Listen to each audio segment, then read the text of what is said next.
Everybody that's listening to this, turn the volume up, okay? Uh-oh. The dynasty is fucking over, okay? Nick Saban's done. It's fucking over, okay? There is no more Alabama. Listen, Nick Saban might have had one of the most talented squads last year, okay? You had Bryce Young, probably going to be one of the greatest college quarterbacks. You had Will Anderson, maybe one of the best defensive ends in college football, and they couldn't fucking do it.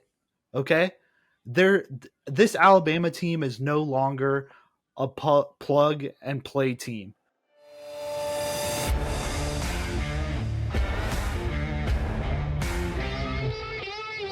All about the Vols podcast with Mark Davis, Chris Meinhardt, Luke Rule, and Nick the Doc Skirkowitz. Hello and welcome to this brand new edition of All About the Vols podcast. I'm your host, Mark Davis, bruised and still a little burnt, but I'm excited to be in the sack house. I'm joined alongside my two wonderful co-hosts, Chris Meinhardt and Nick the Doc Skirkowitz. Shout out to you, Luke Rule. You're doing, you sacrificed yourself for this beautiful service and nation of us. So thank you, man. Sorry you couldn't be here. Chris, how was the weekend, my friend? The weekend was great. I just sat back, enjoyed it. I only got one more week of leave, so trying to enjoy myself with the family, take it all in, and dreading going back, to be honest. Enjoy it, Chris, because that first week is going to be brutal, man. It's going to be very brutal. Striving for that, what is it, 45 days off? Or 90 days off, man. Isn't it 3 months? It's 3 months. 3 months, yeah. Striving for that 90 days coming up this year, baby. Doc, how was the weekend for you, man? Can't complain, man. Can't complain. Quiet. I don't remember what the fuck we did on Saturday. Sunday, wife got a call for a dorm emergency, so we just went ahead and packed everything, and we went and did some grocery shopping afterwards. We hit up the commissary. But a quiet weekend, man. Quiet, relaxing, enjoyable. I wish I had. Man, love it. I wish I had that, man. We only have a few more days left of this airfield paint job. I mean, I'm going to show you right now that today, literally Monday, July 17th, we couldn't paint because if it's too windy, the paint won't stay straight. It's just the way it goes. So they removed. They did all the removal that they had to finish, but it was windy, like I said. So 20 miles per hour plus with gusts up there as well. They had a huge box in the back of someone's truck, on my contractor's bed of his truck. So I was walking up to it. Fucking this damn box got blown out. As I was getting to the door, that fucking spine of that damn cardboard right to my fucking dome, dude. Yeah, get that man a Purple Heart. Good thing I sacrificed my fucking body for those damn aircraft, man. I put my fucking body out there for those fucking people. So I'm going to have to talk to Service before self. You love to see it. Yeah, I'm going to talk to the Secretary of the Air Force. Maybe Chief Bass, something like that, can get me like I said, Purple Heart. To Chief Bass, dude. Talk to Chief Bass. Get that Purple Heart, man. You earned that shit. You should have just went to the hospital and got off this. I almost did. I almost went there.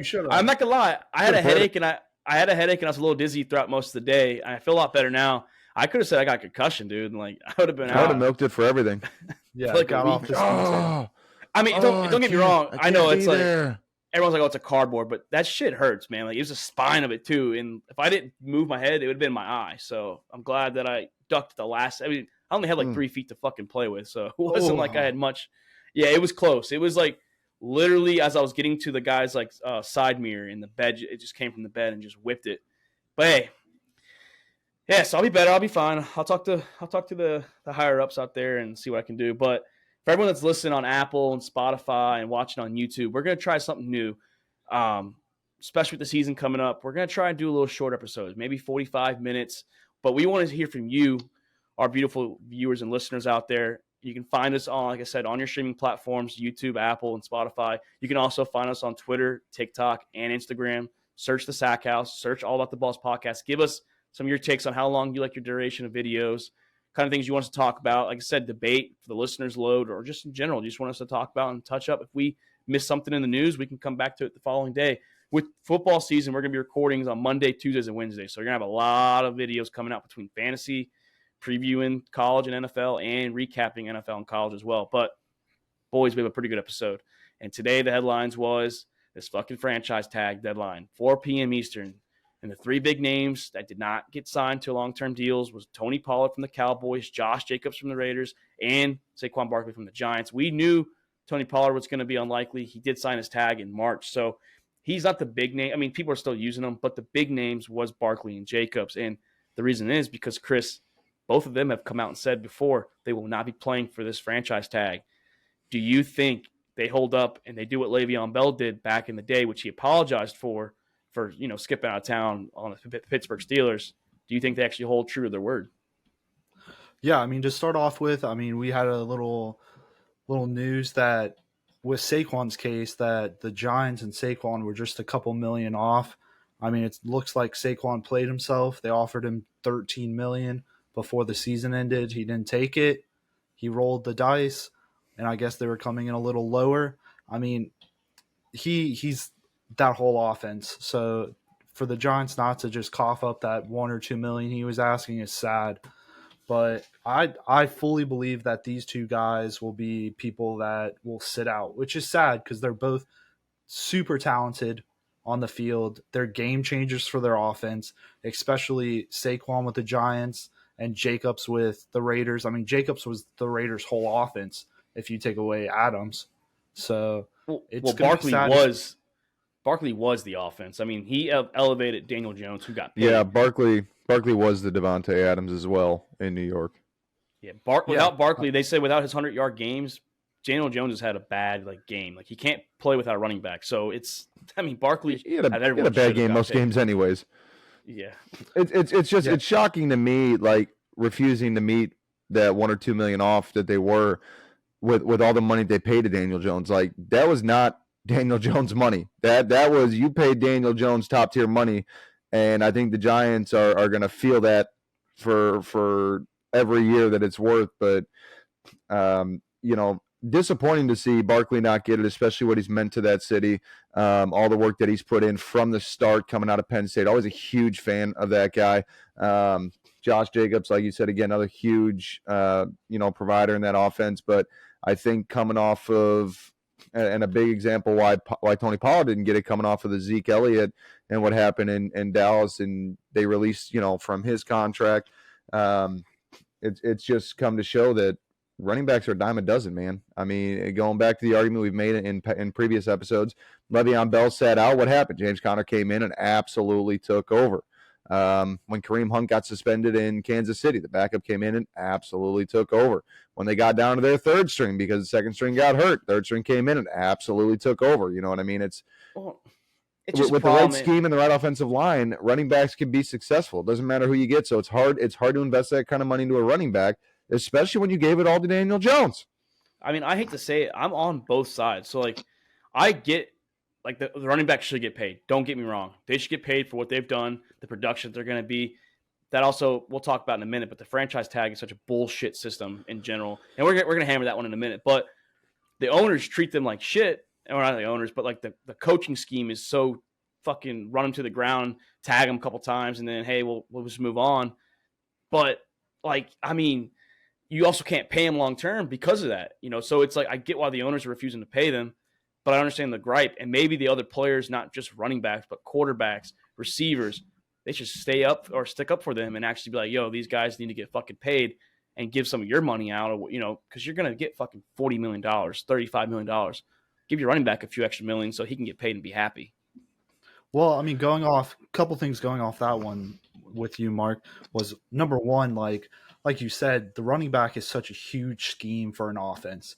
And you hear this from all coaches doing their post-game press conference or pre-game, is that they're going to run the ball to slow the game down and to open up the passing game. Without the running game, the passing game is non-existent.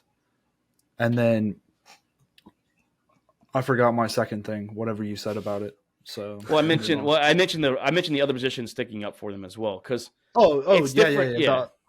The other thing of what I had is you have cases like Mixon and Aaron Jones that took pay cuts to stay on their team. I can see Mixon because Mixon probably believes that Cincinnati has a good shot to make it to the Super Bowl. So he wants that ring. So I can see him making a pay cut. Aaron Jones, I mean, he's old. He probably just wants to stay in the league. So he knows no one else is going to pay him.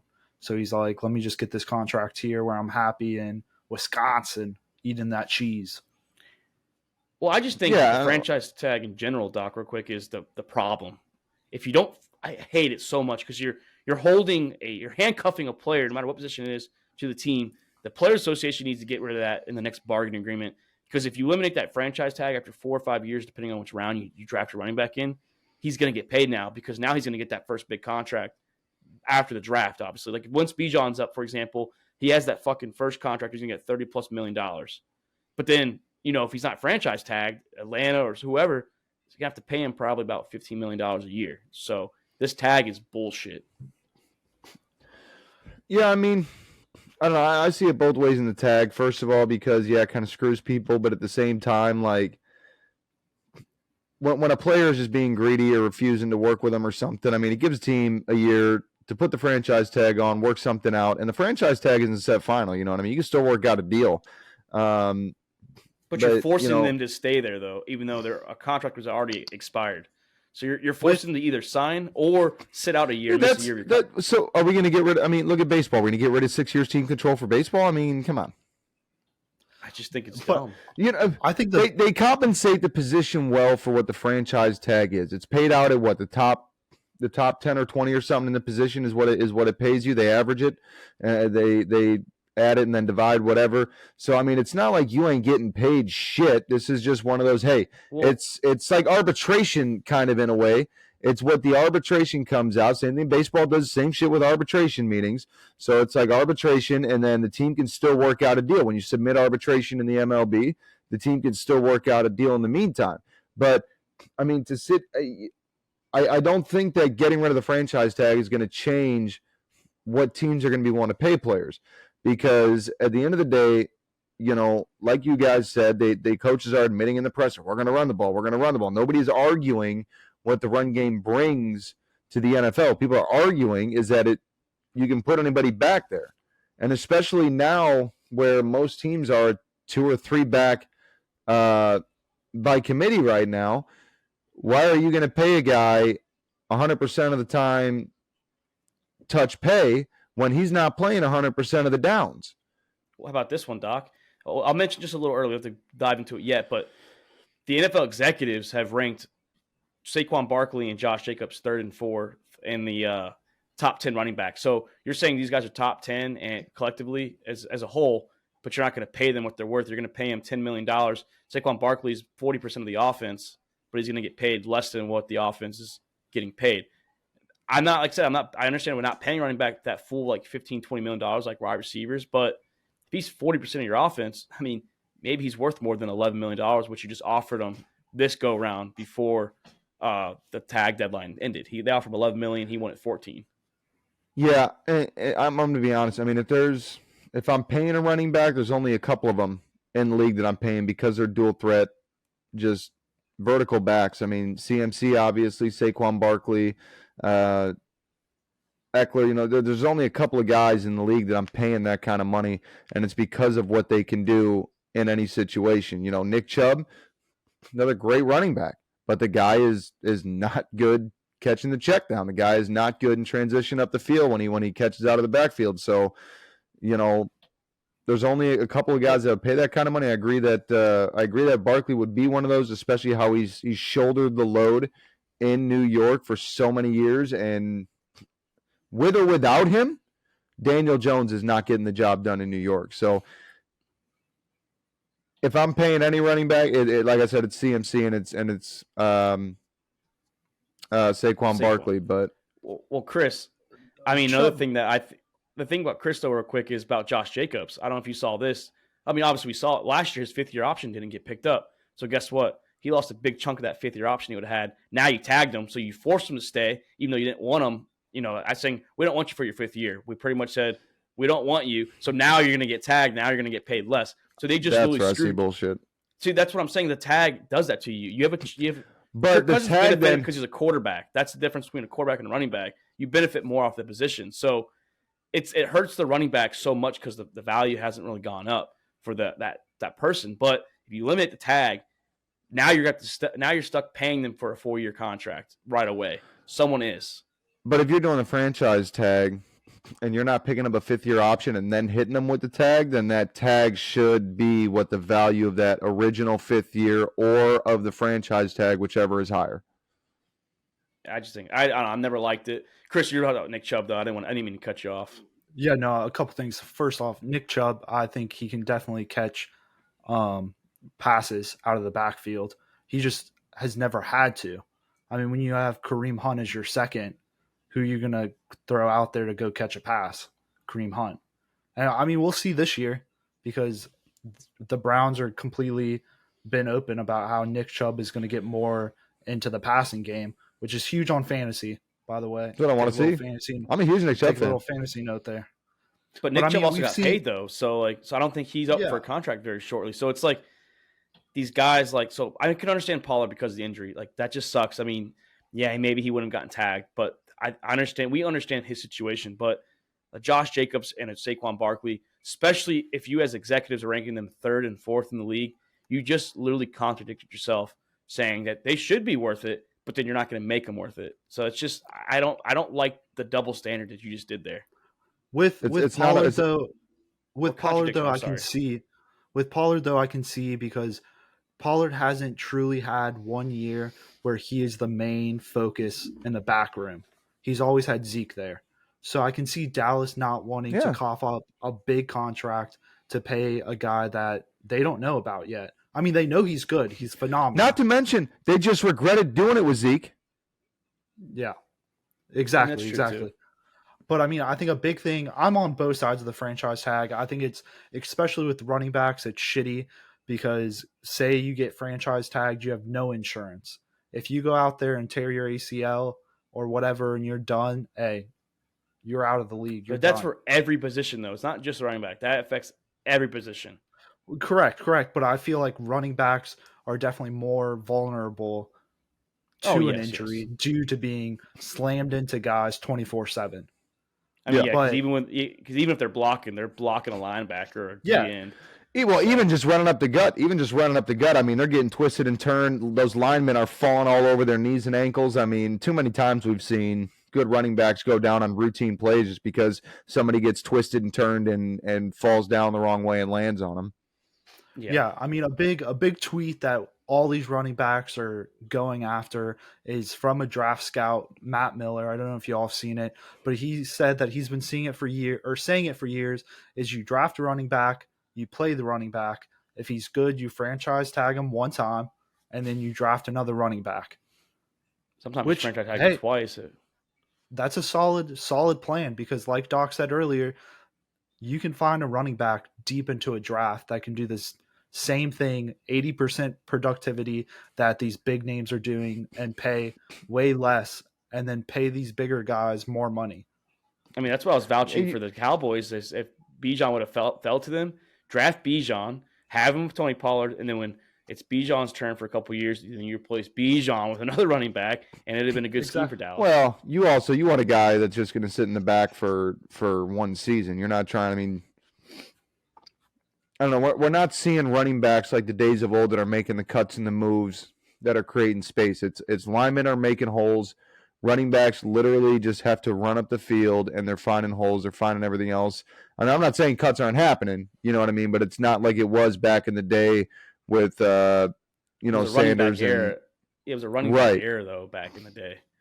It's airball. That's the problem. It's airball these days. And there is one thing that they can do to prove it to the owners and the general managers. Last more than fucking 6 years, play what a wide receiver does, 10 to 13 years, and you will start to get paid. I hate to say it, but you have to prove it. And I'm on both sides. I can see both sides of the argument. Like I'm not saying I'm for this, for that. Yeah, they should get paid, but I understand why the owners don't pay them neither.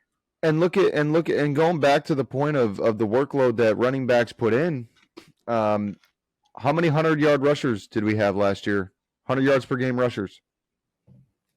Well, I mean, receivers don't even get 100 yards average on a season basis. There's only a few of them that do it every year. But running backs, that used to be such a big deal, and now it's like if you get a 100-yard season, like you're going to the Hall of Fame, dude. Yeah. Like they're not putting in the numbers like they used to. So why are we going to pay them more? Well, that and also look at just the history of like the last 15 Super Bowls. How many teams that have won the Super Bowl has truly had that elite running back? I will tell you this right now. The last team I think that had the leading rusher or someone in the top like 3 or 4 was the 2017 Philadelphia Eagles when LeGarrette Blount led the league in rushing with Nick Foles. Well, Carson Wentz led the way for most of it. He was going to be MVP. Yeah. He didn't get hurt. But LeGarrette Blount was, surprisingly, he led the league in rushing that year, if I'm not mistaken. And that's a quiet name. No one thinks of LeGarrette Blount as that, dominant premier running back. He had a good few years, don't get me wrong, but no one thought about that. But hey, we're going to keep an eye on this. We're going to see what Josh Jacobs and Saquon Barkley are going to do moving forward. Like I said, training camp or Manny camp, whatever they want to call it, and preseason is going to be a big teller soon. Maybe they'll do a hold in and they'll sign last second. That's been done before. But speaking of someone that got paid, boys, DeAndre Hopkins, he finally made a decision. He skipped out on New England. He told Bill Belichick no. I think Bill Belichick has been rumored he's still stuck in his ways, doesn't want to pay the big names for anyone that would have helped Mac Jones. But he decided to land in Nashville with Mike Vrabel and the Tennessee Titans. And I think it's big for the Titans because now they have that guy that's going back to the A.J. Brown role. Maybe he can get 75 to 80 catches a year, over 1,000, maybe 8 to 10 touchdowns. Pair him with Derrick Henry.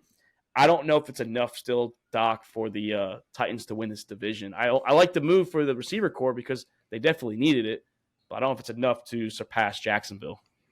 Yeah, no, I mean, I like the move for Tennessee, and, I think it's going to help kind of solidify that quarterback role, early on going into the season. But I don't understand the move. I don't. I think there were so many other options for DeAndre Hopkins to be immediately successful, unless this was like his way of looking and being the star, to where he could step in, get paid, get the targets, get, the spotlight on him. Because, there's a lot of other teams that have that other guy that, he wouldn't be a clear number one.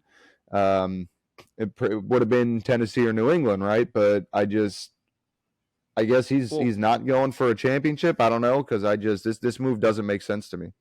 And Chris, here's some names too. My buddy mentioned earlier to us. We're talking about this. He's like, I didn't realize that these teams had this much cap.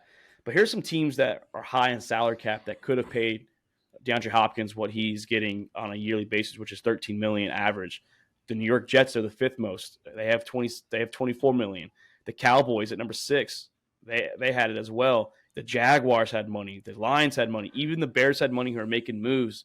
You never know. Maybe that would help the Bears big time. But you even have the Bengals at $15 million. You could have run a 4-receiver set with Jamar Chase, T. Higgins, and Tyler Boyd and DeAndre Hopkins. I mean, so I don't know, man. I don't know what Hopkins is thinking. Maybe he should have just waited for teams. That's why I think it's spotlight. No, that's why I think it's spotlight. Because even going to Chicago, he would have been fighting DJ Moore. He would have been fighting the entire core in Cincinnati. I think that he wanted to go somewhere where he was the hot shot. He didn't have to worry about sharing the limelight with nobody. It's DeAndre Hopkins time, and that's it. Yeah, no, like exactly what Doc was saying. I think he wanted to be the star wide receiver, the main focus. He wants the targets. He wants the target shares, and he's going to get it down there in Tennessee. I think it was not quite as accurately, but he gonna get the targets. I don't know about the catches. I think it was truly between the Patriots and Tennessee. But they had money too, though. Well, yeah, but the Patriots don't want to spend money. There was an interesting fact that I sent y'all was that in the next 4 years, the Patriots are number 1 in space cap, and they're dead last in spending money. They just and without having players. Yeah, and without having any other talent on the team. I mean, are you gonna put you're gonna lock up that kind of money for the next few years to come to lock down a receiver when you got a quarterback you're trying to get rid of, a defense that's dwindling away, no other weapons on offense except for Ramondre Stevenson. So Juju is the receiver 1.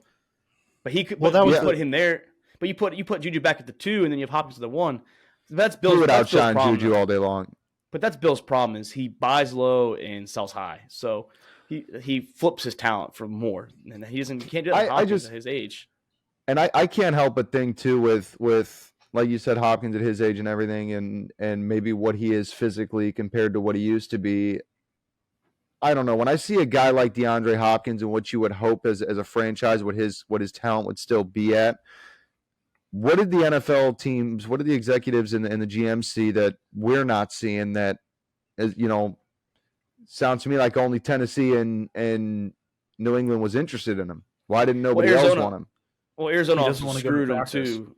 Well, Arizona screwed him too by releasing him so late, not trading him. So a lot of these teams like the Bills and like the Chiefs, they don't have that kind of cap that would have fit DeAndre Hopkins' money that he wanted. But there are other teams out there, like we said, though, Jacksonville, Philly, all these teams had that's money what I'm saying. For him. So the fact that the bottom of the barrel took him in, I mean, what is that kind of – it's saying something about DeAndre that somebody else ain't saying, you know what I mean?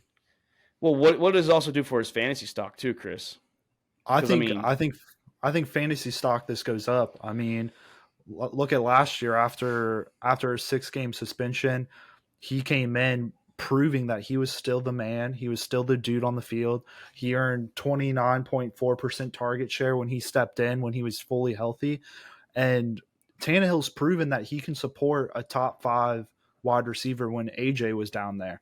And D-Hop is the same body build as AJ. They're both big. They're both physical. So I think his fantasy stock's definitely going to go up higher. I mean, I'm sad because I was looking at Treylon Burks as a little sleeper.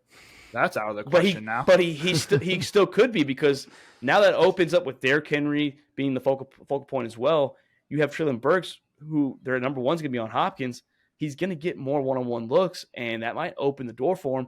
It's also, I wouldn't say I want Hopkins as my number one on my fantasy team, but if he's healthy, a wide receiver too, or even a deep flex if you're going receiver heavy, it's not a bad spot. That I think you can get 70 to 80 catches out of Hopkins for close to 1,000, maybe even a little over 1,000, and he's going to get those TDs as well. So I don't know. I think Hopkins could be a good receiver too on your team if healthy. Especially with his ADP right now, I'd have to look, but I think I don't know if they've updated it yet, but I think he was like 24 wide receiver right now. So, I mean, his ADP is great for where he's going right now, because he's going to go in and step in that truly wide receiver one spot. Oh, yeah. Yeah, and it's like you said, he's going to get his targets. He's going to get his numbers because nobody else in Tennessee is capable of getting the numbers. So, it raises stock for sure, because he is going to be that serious number one, really only target in Tennessee. But, it doesn't raise it as much as it could because it's Tennessee. Yeah, it's Ryan Tannehill. Just don't play him week 1 because Marshawn's going to lock him down. Seatbelt him. But speaking of the quarterback, though, I mean, now if they feel like they're in a potential spot to win the AFC South, they maybe even make a wild card. You never know. Like I said, Mike Vrabel's a very good coach. So I hate to say like he's going to get – it's like the Patriots. I know I got him really low, but it's fucking Belichick and Vrabel. They find ways to win games when they shouldn't. But does this also now potentially delay Will Levis a year or two? Because now if you have Hopkins there, they think they might have a chance to actually get to the playoffs, and you're not going to do that with Will Levis probably right away. So does that hurt his stock for this year in his rookie season? I think they're gonna go into it just the way like the Falcons did last year. They know what they have with Ryan Tannehill. They know Ryan Tannehill isn't going to change.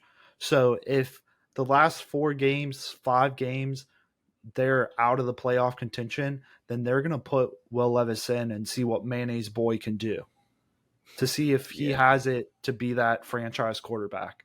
So I would compare this situation just like Mariota and Ritter last year. I don't think it's even going to take that long, honestly. I mean, with getting DeAndre to that deal, they don't want to squander that opportunity. You know what I mean? If it's calling the season a wash early because Ryan Tannehill's back to doing Miami Ryan Tannehill things, get him out of the way, like Chris said, and see if he's going to be your franchise quarterback. Because if not, then you need to start looking. You need to dump Tannehill. You need to be looking in the draft for another one and be finding that guy that is going to be your quarterback that can elevate with DeAndre Hopkins and make this team winning in the next couple of years. Tennessee, I mean, a move like that, you're in win-now mode. You know what I'm saying? You got Derrick Henry. You got a receiver.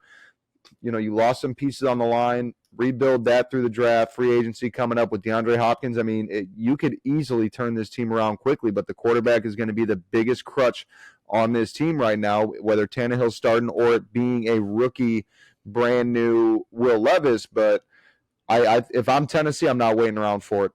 Ryan, listen, you got the first couple games, man. Don't fuck it up, because if you do, Will's coming in, and if he don't got it, that's fine. He can at least learn, because we've got longevity with him where we can at least, work on the rest of the season. But we're looking in the draft then to find that next guy, because we need it now, or even moving in the offseason, trade, free agency, whatever. Yeah, I think all eyes, like you said, boys, are on the quarterback, and that's going to be the position that the Titans are going to be having in the spotlight. Is Will Levis or Tannehill? Like you said, Tannehill struggles. How soon do they pull that trigger? And speaking of, and that's why running backs don't get paid. With Derrick Henry, all the talk is on the quarterback and DeAndre. Well, speaking of quarterbacks, the NFL executives, boys, they do their yearly rankings of the top 10 at each position. And, caught my eye a little bit with the quarterbacks. The 1 through 3 was pretty standard. They had Mahomes, Burrow, and Allen, okay? Very respectable list. You can understand that, and like Chris pulled up. But then it kind of raises some flags. Aaron Rodgers at 4, Herbert at 5. The almost MVP last year, Jalen Hurts at 6. Lamar, who didn't make the top 10 the year before, number Lamar's 7. Way too high. Sunshine, Trevor Lawrence at 8. Dak Prescott at 9. And a quarterback that struggled last year, even when he was healthy, Matthew Stafford at 10. And I hate to say it, boys, if That's we're a going fucking based on mistake. If you're going based on right now, I don't see how you don't have Jalen Hurts higher than on that list. I think Aaron Rodgers is going to do good things with the Jets this year, but the man is a dual threat. I understand he only had 3,700 or 3,600 passing yards last year, but he did miss 2 games, so he would have easily had over 4,000 plus the 1,000 yards. I mean, he should be higher in my opinion. Maybe I can understand not maybe having past Josh Allen or Joe Burrow, but you got to have him in the top 5. That's my opinion on that. And take Stafford off the list. I'd rather have Deshaun Watson on that list, even though we haven't seen him in a while. Yeah, no, I agree. I think Stafford should go off the list. I like where Dak is. I mean, as much hate as he gets, he is an efficient quarterback. I like kind of where Trevor is.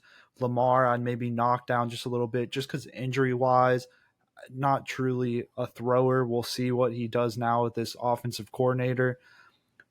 Maybe move Jalen Hurts up. Justin Herbert, I mean, he did have an off year last year, but how many games was he playing with broken ribs?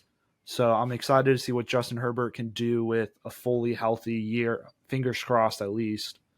And then Aaron Rodgers, I mean, I'm excited to see what he does with an actual good offense now. Yeah. Yeah, I kind of like Aaron Rodgers at number 4. I mean, I don't know. When you get to that 4 through 6, 4 through 7, I mean, you could really go a whole lot of different ways with it.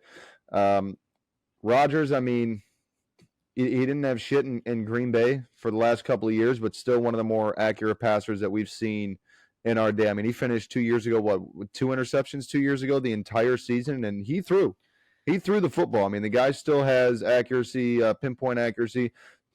Stafford, I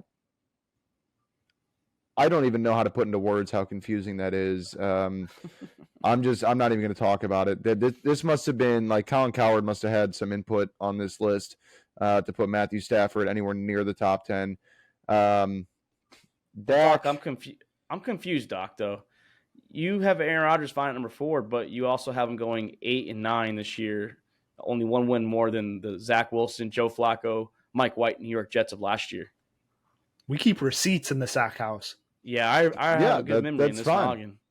So that's fine. I mean, Aaron Rodgers can still do all the work like he's been doing in Green Bay and not win Super Bowls. I don't know what to tell you. But no playoffs is from the 4th best QB in the league this year. That's pretty bold. So, I mean, we could run down how many playoff wins each quarterback's got, and then we can talk about where they deserve to be based on how the season finishes and how many playoff wins they got. But are we talking about past success or like what's currently going on in the future, and like with the present time and the future? Because it's like saying Patrick Mahomes would have never been better than Brady until Brady retired in a current time frame.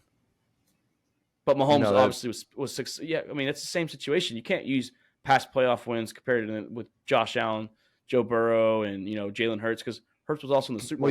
You brought records into it. You brought records. That's the only reason I brought up playoffs, because you brought records into it. You said that you're okay with him being the 4th best QB going into 2023, but you also have the Jets going 8-9 with a better roster than the Packers had last year. So I don't get how, if you're that good, you can't elevate your team one or at least 3 or 4 more wins than what the Jets had last year. Because their only weak point was quarterback. He's still seriously aging. So should he be number 4?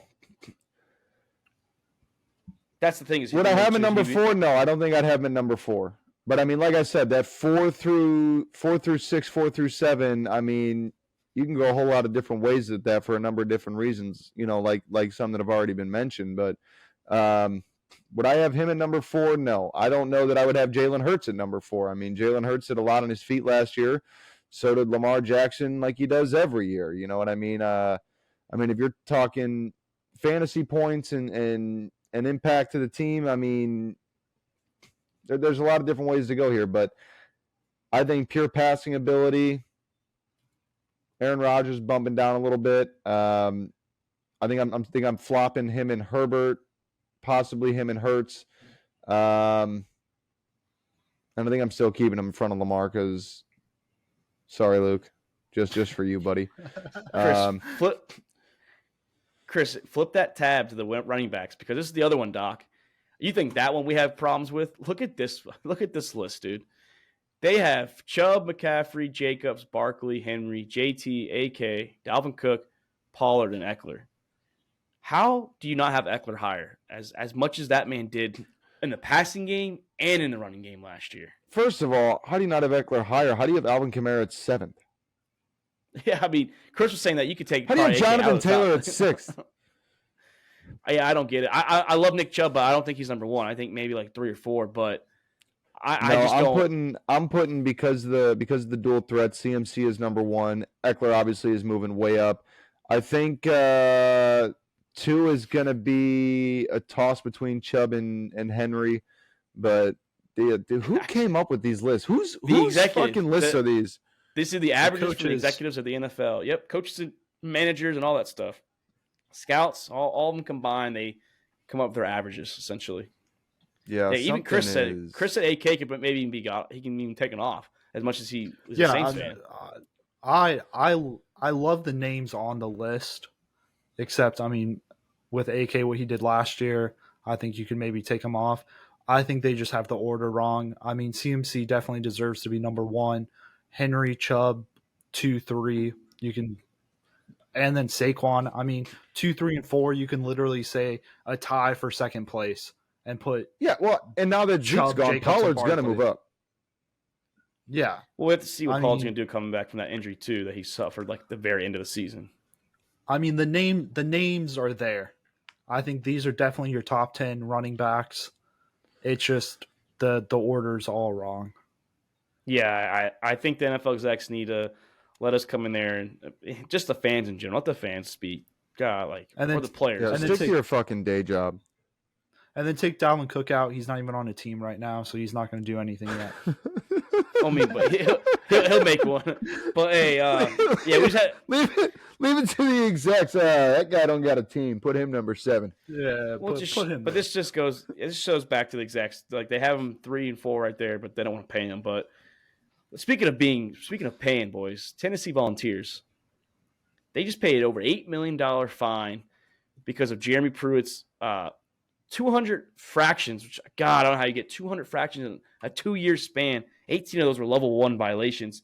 So they avoided the bowl ban. Chris, I don't know, man. Tennessee got lucky, but they fined over $8 million for Tennessee, and they can now go to the playoffs. They can get to the SEC championship if they can get that far. But Tennessee survives, dude.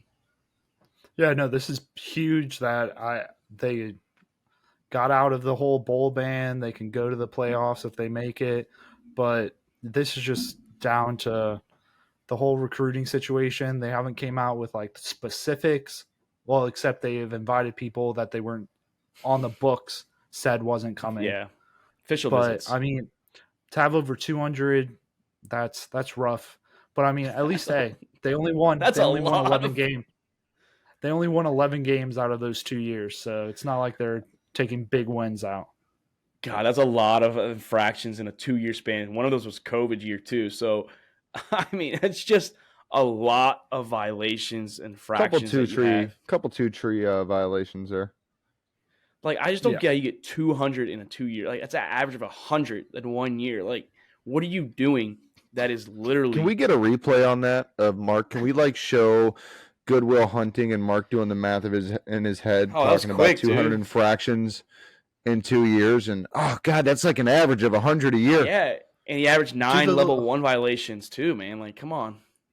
Do the little math scene from The Hangover, Yeah, where he's running through all the formulas and shit. That's what we need a clip for that. Yeah, but yeah, no, I just want to touch that. Yeah, they got lucky. And speaking of another SEC team, another SEC team we want to talk about is Nick Saban. Saw old, I forgot his name. Chris, what's his name from the SEC that covers on ESPN? Lineberg or God? Yeah, Paul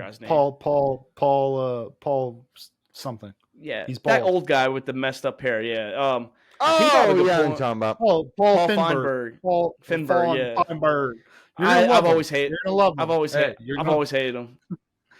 But he says, and I've been thinking about the last couple of years, more specifically Nick Saban, how he's currently as a coach. But this is the last year of the 4-man team, and last year they didn't make it. They went 10-2. It was the worst defense that Nick Saban's probably had at Alabama. If he doesn't make it this year, because they will make it in the 12-man probably every year, just because it's so easy at that point. But if he can't make it in this 4-man the last year, does this kind of change the way that we think about Nick Saban as a coach currently? Not history. Historically, we'll always say he's a great coach, probably one of the best of all time, Doc. But does this start to push the narrative that Nick Saban can't necessarily get it done on a consistent basis now with Kirby Smart in Georgia and all these other schools that are coming up?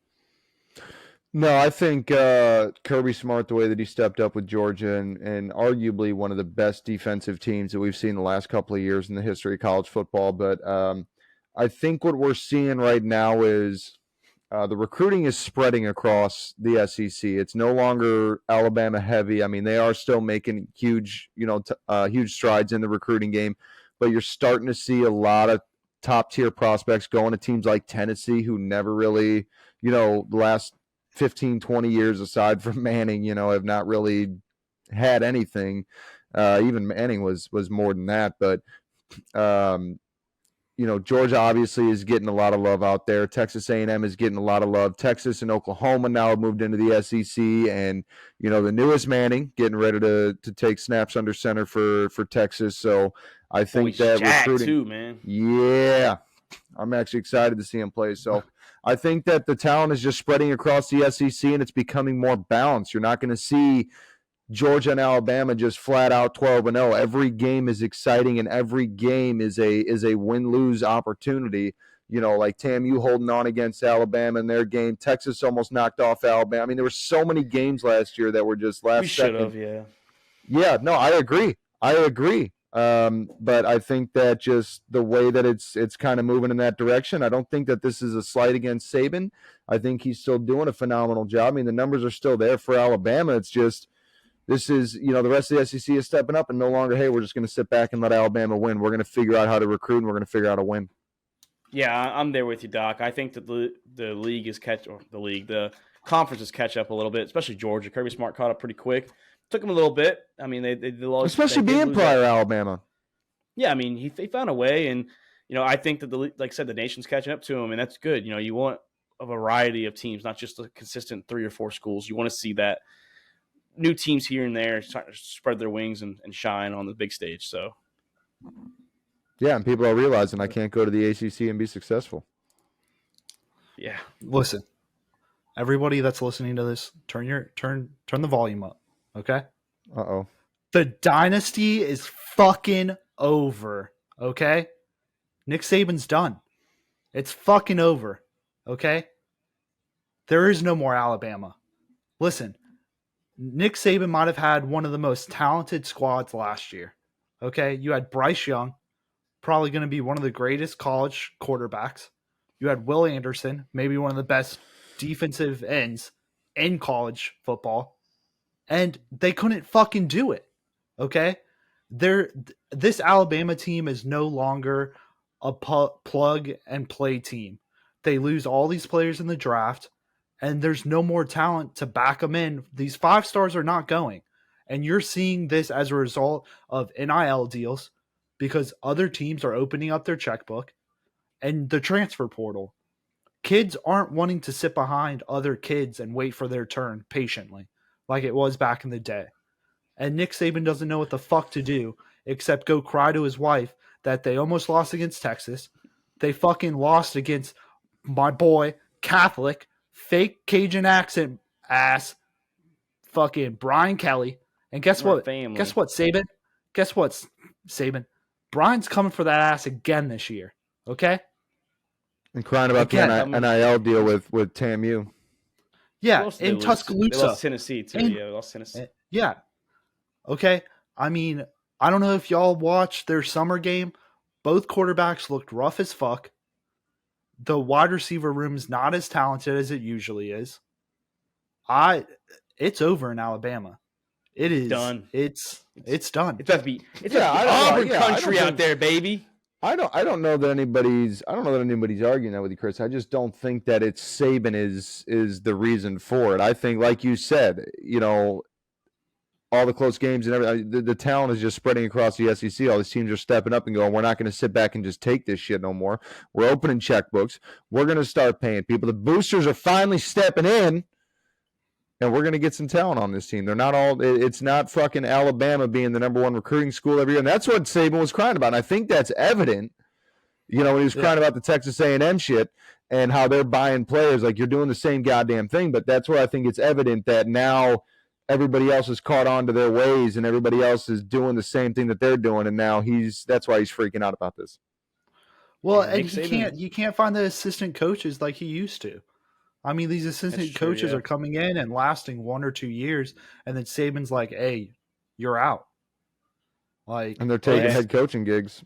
One last thing on Nick Saban, though, is before we move on, I want to say, Nick Saban, if you're listening out there in Alabama, you better be ready for fucking 2024, pal, because Texas is coming to the SEC, and we're going to hook that ass, boy. We ain't going to have injured quarterbacks like we've done the last 2 times against you in the national championship and last year when you played our backup quarterback who was also hurt. So you better get ready, Nick Saban. You're going to blow out Oklahoma, but you're going to get them horns in your ass, pal. Whew. Moving on, Hook 'em horns. Hook. Hook 'em horns, baby. There it is. There it is. I'm going to give a hot take for the episode. You heard it here first, folks. Alabama 45, Texas 7. Hey, we're going to be in Alabama this year, and we're going to win. I'm sorry about it. We saw what Quinn Ewers was doing last year, and we were literally beating that ass. And then our fucking quarterback gets hurt too. So it's not like they played a hurt. No, I'm pulling for y'all. I'm pulling for y'all because I do want to see some. I want to see Alabama out. I'm over it. Our boy Allen, bitch. Our boy Allen hit us up. We have a few minutes left. Let's knock these 2 out real quick. Allen on Instagram hit us up and asked what our favorite throwback uniforms for NFL was. At first I was quick to say the powder blue jerseys, and so was Luke. But I found out that, I've watched it, that they wear the powder blues every single week, besides when they wear that dark blue eventually. But I don't know. Chris is going to pull it up, but I'm going to go with the Dallas Cowboy uniforms that they wore on Thanksgiving last year against the New York Giants. You see right there, I don't know, it's something about it. When I play with them on Madden too, I always look for these jerseys. I like the blue with the white shoulder pads. I like the blue star with the all white helmet and the blue stripes down the middle. It's just a good look to me. And I also, like I said, the powder blues with the Chargers are my favorite uniforms in general. It's a beautiful blue with the yellow with the bolts and the black lettering on the side. I love that. And I like that eagle lime green that they had back in the day. And all black uniforms too are classy when it's a night game, like when the Ravens and Eagles do it. Beautiful look. Chris, what you thinking, man? Yeah, no, I mean, I'm gonna have to go with the Eagles, and you'll have to tell me what year it is. But I mean, it's a clean ass uniform. You got the neon green, you got the little eagle on the shoulder, and then the wings on the helmet. I don't know, I love it. It's clean as fuck. And then I'd have to, I have to go with my Saints throwback. I think not just because I'm biased, but they're pretty clean for throwbacks. God, those look sick though. Doc, what you thinking out there, man? What's your throwback jersey you like? I am going number one. I'm going with the Patriots from the 80s. It is with the red uniforms, white helmets, the old Pat Patriot logo on the helmet. I think they're sharp, and honestly, there's just something appealing about a team that wears typically your two-color scheme. You know, they have the red accent, but they're typically blue uniforms, white uniforms. To see them come out in something so different, something so vivid like red, just a real sharp-looking uniform, and that's why it also brings me to my alternate. We're not going to go throwback. It's not a throwback uniform. It's an alternate uniform, but the Bears oranges. I'm going to be biased on that one because, boy, when they come out with that one, that is a sharp. Those are sharp threads, man. Sharp. God, looks like my shit that I take, and it's that orange too. But like, You Doc, need to see a doctor. I'm a little biased too. I like the Falcons throwback that they brought back last year. Matt Ryan used to wear it back in his early days. The black, jerseys like this, and then like the red helmet. Those I like those too. That was a very, if I was doing a backup as a throwback, that's what I was going to name. But I had to get those Bears orange ones for an alternate, man. I had to get those in there. Chris's Saints uniforms, the black and gold, even the white and gold look sick too. I will have to say those are pretty good, clean ones as well. Big shout out to fucking Allen with the load. Yeah, thanks, Allen. I hope we unloaded on you, man. We hope you like that load, man. But speaking of unloading on something, Josh Allen, God, dude, like, just second time you rubbed me the wrong way, man. Like, and you picked the best fast food burger as a Big Mac. Like, don't get me wrong, McDonald's is one of the most famous fast food chains out there, but a Big Mac, dude, I'm sorry. Clearly he's never eaten anywhere else. Yeah, I don't know about you boys, but I've been hooked recently on the Jack in the Box Bacon Ultimate Double Cheeseburger. Ooh. I like the patties, just taste fucking delicious. I don't know what kind of sauce they put on there, but I don't ask questions. I just fucking put it in my mouth. I stuff on that meat, baby, and it's fucking delicious. Have you got the mini tacos from Jack in the Box yet? Oh yeah, the 2 for $1.99. Can't beat it, man. But hey, Josh Allen, I don't know about you, but you boys think, but I think Josh Allen's wrong. 100%. Oh yeah, no, for sure. 100%. The Big Mac is overrated. Yeah, no, that shit's overrated. If I'm going, I got a toss up on my two, and they're very. The second one I get into in a sec, but the first one, I mean, you can't beat the Wendy's Baconator, meat and cheese and bread, and that's it. Just a pound of bacon on there, loaded up. Nothing is more American. Yes, nothing's more American than bacon. All right, I would build my house out of bacon, except I would be homeless all the time. My backup on that one is going to be. And I'm going to call me crazy, but since they changed the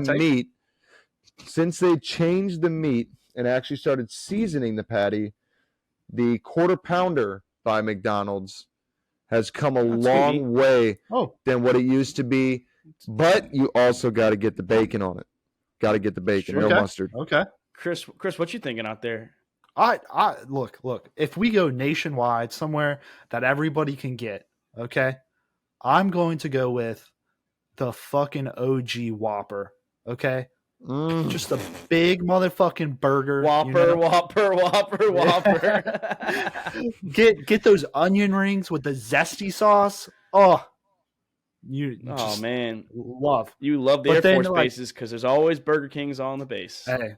I can just feel the shit dripping out of my ass just listening to you describe a Whopper with onion rings from Burger King.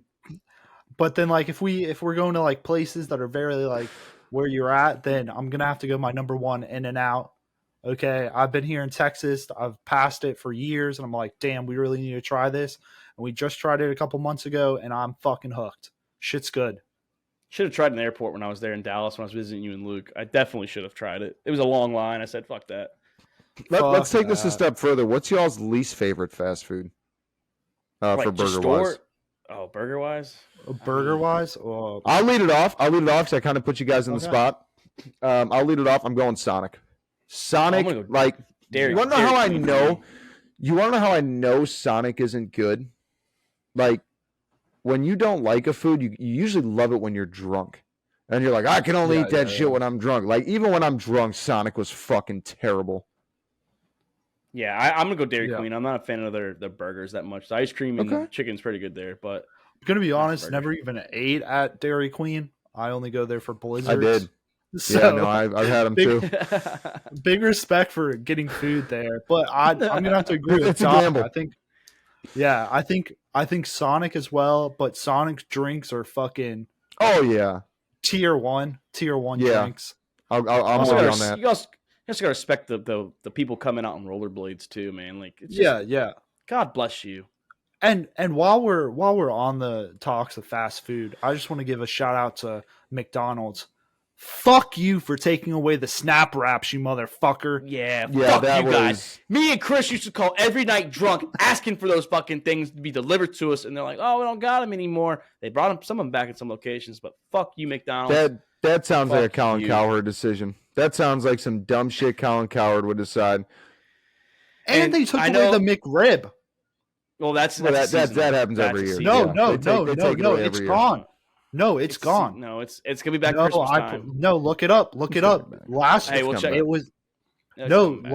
look it up because me and Paige were in the drive-through and it said this was the last year that you can get it. And I looked at Paige and I said, "This is the last McRib I'll ever have." I'm not gonna lie, Oh. McRib is fucking shit. I don't even care. It When I used to work really at is. McDonald's, I used to hate fucking making those things. It was so messy and so Oh my god, bullshit. dude. Fuck Pickles and me onions up. on a rib. What the fuck, dude? Hey, but Well, take the for you pickle- Not even viewers and rib, listeners, it's a little pork patty. It's the pork patty you get out of the fucking MREs. for Hey, you viewers fuck and listeners, yourself. though, for you viewers and listeners, I want to hear your opinions on what you guys think are the best and worst burgers. Hey, even throwing some sides and desserts in there too. And I'm Put sorry it in that the we comments said, down below. yeah, I'm sorry we said 45 minutes. We just get talking sports and we just keep going on. So we went a little We 10 love minutes balls. longer It's too than expected. passionate. We love it too much. Yeah, We the goals go love under an hour every balls. time. So, but like I said, we will be there back Thursday. We are going to start talking baseball, Doc. Start to get used to take some notes for that first half and what you think the second half is Dingers. going to occur. Also, we might include we don't know yet. We might include a mock draft. Might be a little longer episode because of that mock draft. So Bum, bum, bum. I got something before we sign off for the night. I want to take this opportunity, as always, to say, fuck you, Colin Cowherd. You're an idiot. God. And Lamar Maybe that's Jackson. how we should. Yeah, and Well, fuck I mean, Lamar Jackson. I mean, hey, but He quit on his Luke team looks- last year. I don't care what you yeah, say. Luke, we He missed didn't you take a here, shit. man. Yeah, I have to trying to get off here. I'm trying to sign off.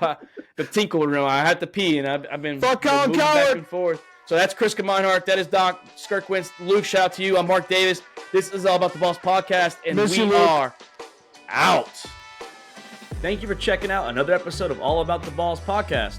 We want to thank all of our listeners and supporters of the Sack House. You can listen to the show on Spotify, Apple Podcasts, and YouTube. And don't forget to subscribe and give us a follow on Twitter and Instagram at the Sack House.